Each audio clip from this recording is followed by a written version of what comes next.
شبیخونش دلم پر از درد است،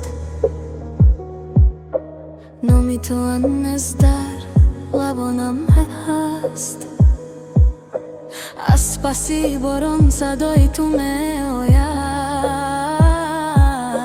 لیکن تو دیگر نزدی من نمی آیی.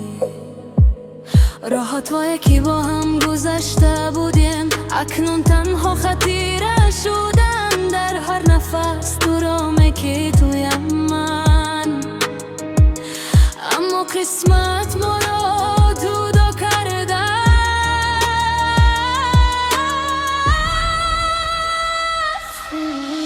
چرا رفتی از کناری دلم؟ چرا ماندی این غمی به انتها؟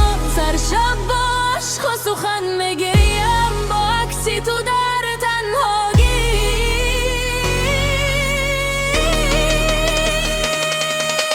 ای عشق من کجایی حالا؟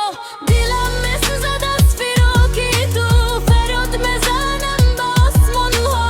شاید شنوی ندای مرا، به تو شبها سردی سردیان، به تو روزها رنگی غم دارند. من موندم با یک دل شکسته، با آرزوهای که دیگر بر من میگردد.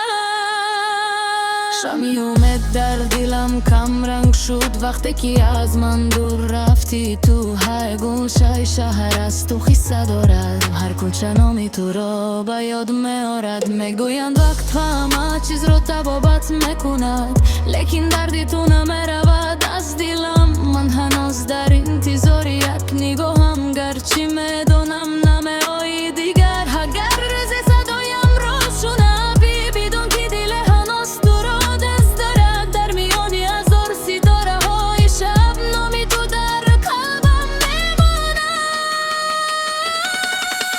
ای عشق من کجایی حالا؟ دلم میسوزد از فراقی تو، فریاد میزنم به آسمان ها. شاید شنوی ندای مرا، به تو زندگی یک رخ جهانی، به تو خنده ها همه پنهان شدم. من موندم با یک دل شکسته، با غربت میکوشم. شبی خاموش، اشکی آرام، خاطره تو در دلم جاویدان. من هنوز دستت دارم، حتی اگر تو دیگر برنگردی.